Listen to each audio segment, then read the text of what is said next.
this is your host Swapnil Bhartia and welcome to TFR Let's Talk. And today we have with us once again Chip Childers, who is now Chief Architect at Puppet. It's good to see you again, Chip. Thanks for joining me today.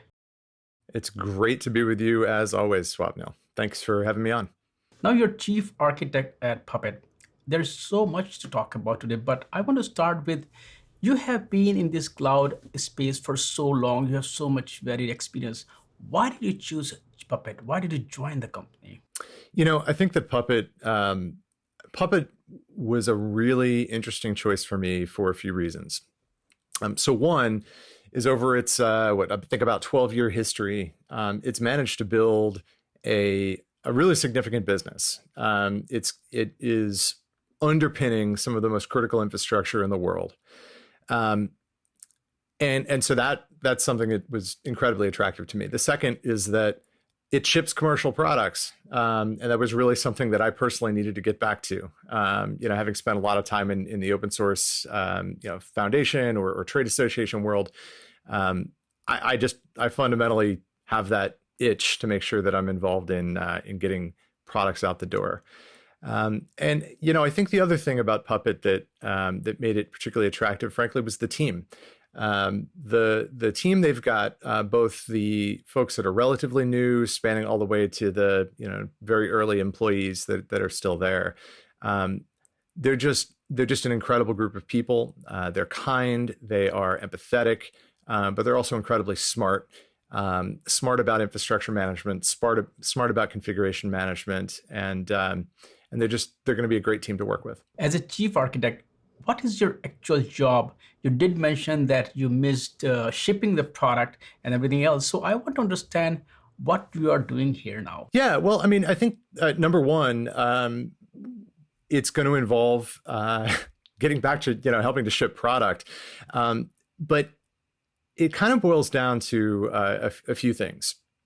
So the first thing is to help the organization do that tricky balance between keeping the existing customers really happy with the products that they've been shipping for quite some time, and some of the newer products that have really amazing add-on capabilities to the core Puppet Enterprise promise. But it's also to help accelerate some of the journey as Puppet expands its offerings.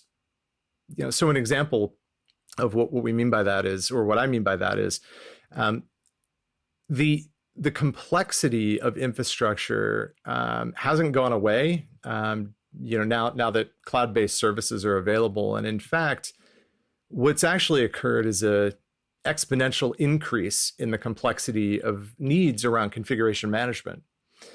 Right. So most companies have not abandoned all that infrastructure that Puppet is really good at, which is those long-running infrastructure systems. Whether they're virtual or whether they're physical servers or they're network devices.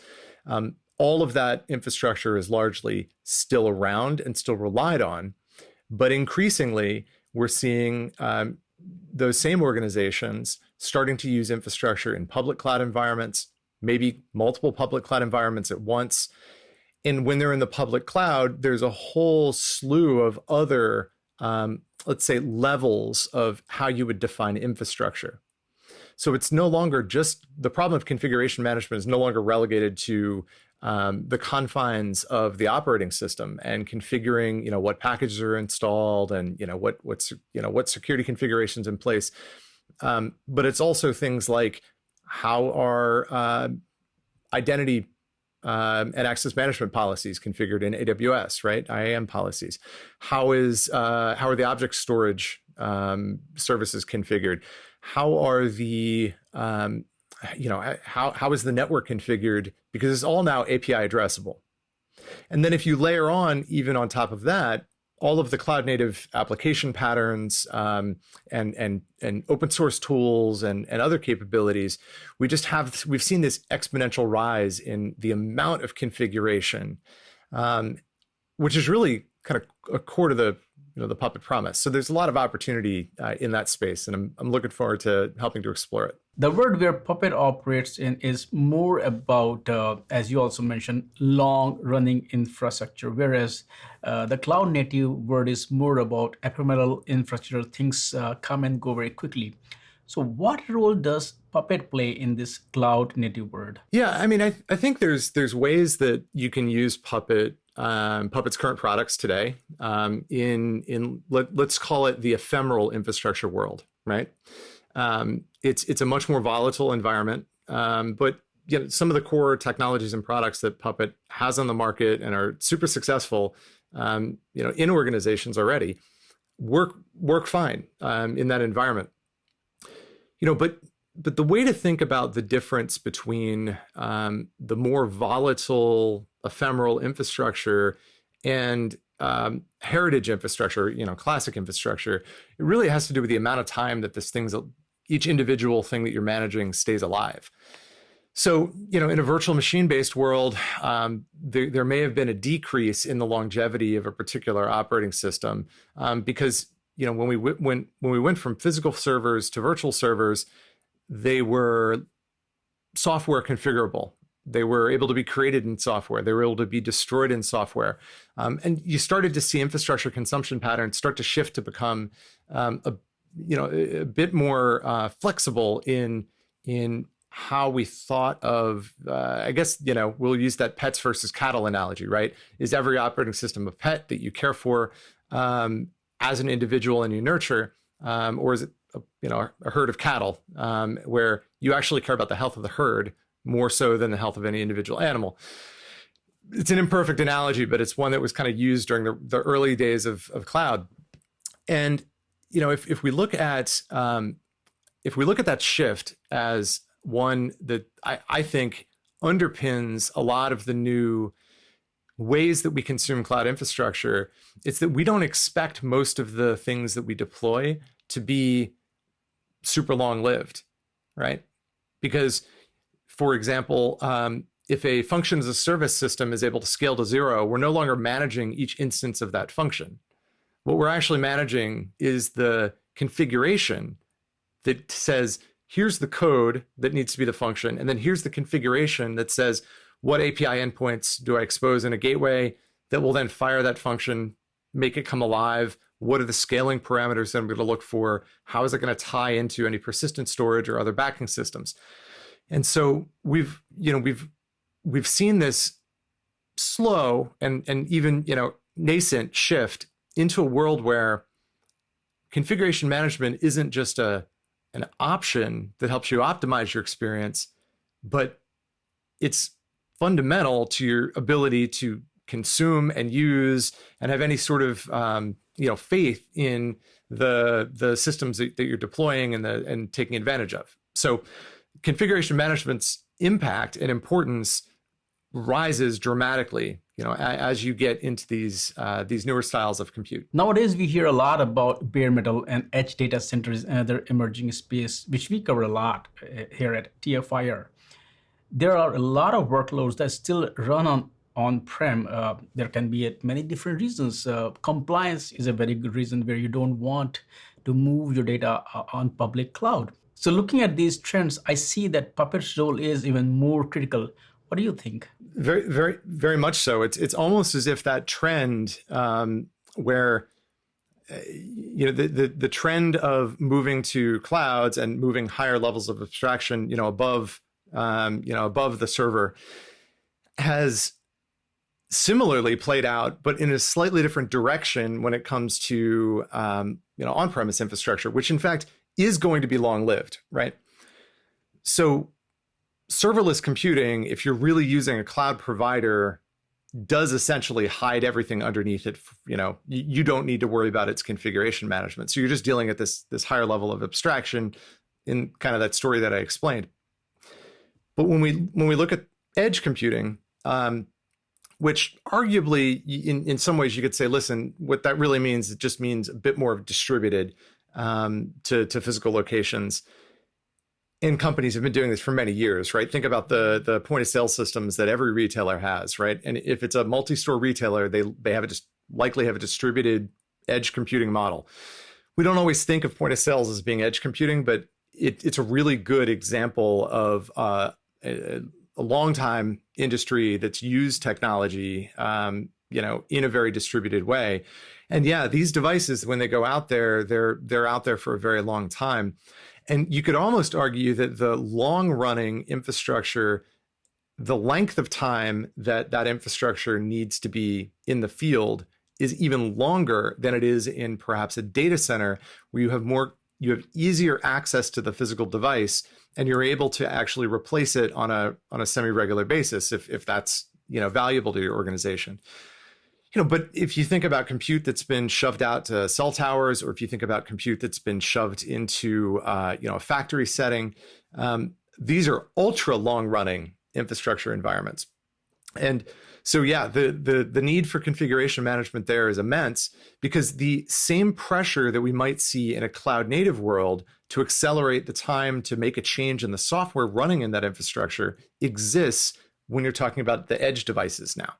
And so, we don't have the same cloud-like dynamic for agile infrastructure on the edge, but we do have the same business demand for software to be able to go through rapid change, for new services to be provisioned very easily. And that's where, again, a company like Puppet, they're solving that problem and solving it at scale and in environments just like that really well today. And there's still even more work that we could do in the future. Let's just pan away from edge and talk about traditional data centers. Can you talk about some of the use cases where on-premise still matters? One thing that I do want to bring to this discussion is that most users care more about their data. Apps can run anywhere, they come and go, but data is what matters. But public cloud tends to have data gravity. There is a risk of vendor lock-in there. And that is why we talk about multi-cloud, hybrid cloud. And also when we look at cloud native, it's more about how we do things, it's less about a thing. Yeah, well, so let's start with that, right? The difference between cloud native and running in a public cloud provider they're miles apart, right? They're completely unrelated almost. Cloud native is an architecture pattern, and there's a bunch of open source tools and that you could use to build platforms underneath it. And there are tons of benefits to that pattern, but it's one of many patterns that the enterprises have used over time. It's one that more new applications are being built using than otherwise. But there'll be something that comes after, right? My bet is a bit more on the kind of the low code side of things, enabling citizen developers, that sort of thing. But this is just like a tried and true. It's a truism that as we move forward through time, we have new patterns and practices around how we develop software.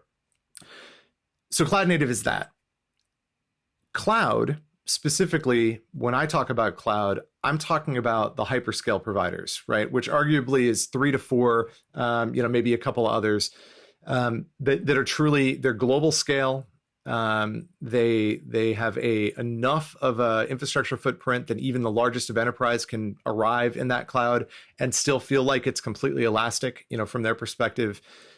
That's a true cloud infrastructure environment, and it's a place that you could choose to run your compute. It's a place where you could choose to run those applications or store your data. So it's almost location oriented, right? And then, is that heritage infrastructure ever going to go away? Probably not. I mean, there's just so much that unless you're starting the company today, you likely have some type of quote on-prem infrastructure that makes up your IT systems. And if you're in the Fortune 500, the Global 2000, Global 4000, you've got data centers. You've got probably multiple data centers. You've got edge devices that you have to deal with, whether you're in manufacturing, you're in automotive, whether you're in retail, whether you're in telecom. You have a distributed computing environment that you're responsible for, and that helps, that the lifeblood of your business runs through. And none of that has to do with the public cloud providers. The public clouds, the on-premise environments that kind of mimic the cloud experience, the on-premise environments that are, the more classic infrastructure environments, they're all part of the modern IT architecture. And so the challenge for the CIO, challenge for the CEO, is that this is just with the added benefit of more opportunity to get access to infrastructure quickly and all of the potential agility that that provides your company, the cost is added complexity. And that added complexity can result in a little bit of a harder time achieving resiliency or reliability. And so companies like Puppet, or Puppet specifically, have a set of solutions that are being built out, and most that are already on the market, that are going to allow for a simplification, of that whole problem. And it really kind of comes back to that core premise of configuration management as a bit of a superpower, right? If a company is very good at configuration management, infrastructure automation naturally rolls from that. You then begin to experience what it's like to have self-healing systems. You can then start to experience what it's like to have automated compliance. Problems start to get resolved before they become evident through failure or through security breaches. Chip, we all know apps come and go. It's data that is valuable. It's data that matters. And we all know data has gravity, and hyperscalers know it very well. That's why there is a risk of vendor lock-in with the hyperscaler, which also kind of, that's one of the reasons why many organizations are leaning towards on-prem to kind of find escape velocity there. Can you talk a bit about some use cases where on-prem makes more sense? Yeah, so with regards to data and the question of data gravity, once you establish the location of your data, it's hard to move it. It's not impossible, but it's hard, and there's a big cost to moving it. And so if you're an organization that it's already existing, it's been around for a while, think about the typical bank. Most of their core data sits in a mainframe. The lift to not just move the data, but the wrapping software that sits around it, that is at like the heart of the business, that's a huge lift. Some cloud migration projects do involve actually picking up the heart of the business, that core data system, and moving it into a public cloud. And I have seen quite a few successful big ERP implementations that have been cloud-based, right? Whether that's going to Oracle Cloud, or whether that's partnering with SAP and using their product, or their product on top of a hyperscaler environment. Data gravity is not insurmountable, but it is a huge source of infrastructure inertia, which is why that question of, will the on-premise software or infrastructure go away? Generally the realistic answer is to say no. It's not going to go away. Heritage infrastructure is here to stay for a very long time. And there's good reasons for it. You brought up the point of low code. When we look at cloud native, just look at CNCF landscape, there are so many logos. Kubernetes has too many knobs to turn. Things become very complicated very quickly. And that's where automation becomes very important in such a world. At the same time, when you look at low code, it allows companies to kind of dance around these complexities of cloud native and take their products to the market very quickly. So can you talk about first the importance of automation in cloud native world? And second is that if we just look at low code, how is Puppet making its products more accessible to users, or making the whole configuration more accessible? Yeah, so that's a good question. I think the first part is what's the importance of automation, right, in that world? Well, automation is what frees humans from dealing with toil, right? It's something that fundamentally did not exist for a long period of time. And then Puppet was a pioneer in bringing the concepts of DevOps into the market. And one of the premises behind this DevOps concept of fast iterations and fast loops for IT service changes was that you can only really achieve that if you have a huge amount of that change set, or the process of delivering change, automated. And so that's where infrastructure automation comes into play, right? And configuration management gives you the model, so you understand what you're about to change. You can then describe the change you'd like. Automation takes care of delivering that change. And so you're able to loop very quickly.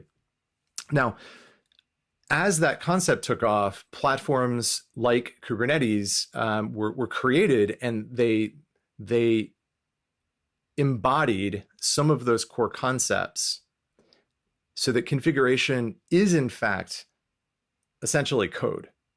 The configuration of a Kubernetes cluster, if you look at the whole GitOps model of operating a cluster, that's actually using source control systems to simply manage every change in your infrastructure environment.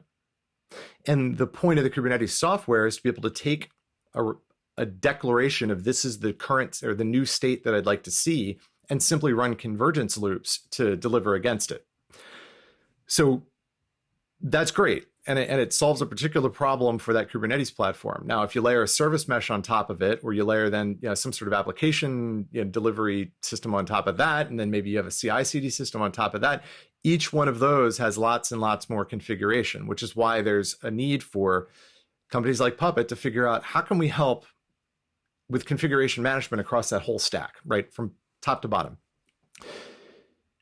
Low code is a different beast, and I haven't personally reached any type of hypothesis about how configuration management is going to relate to helping the developer who uses a low-code system to build software, right? And I use the term developer there when I really should say citizen developer, right? Or business analyst, or just a business user.